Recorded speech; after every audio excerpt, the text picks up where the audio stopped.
In this video we'll take you through the users page and the option to import users.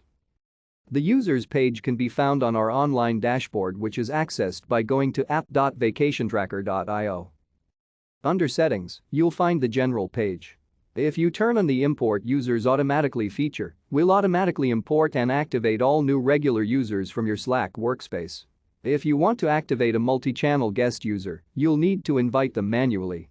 If the automated sync with your workspace is off, you can still import specific users. On the users page, click on the Import New Users button and select whether you want to import all or only select users. Once done, click Import and you're all done.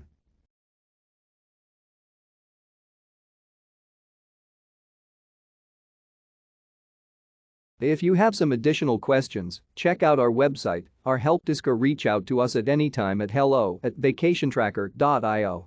Thank you.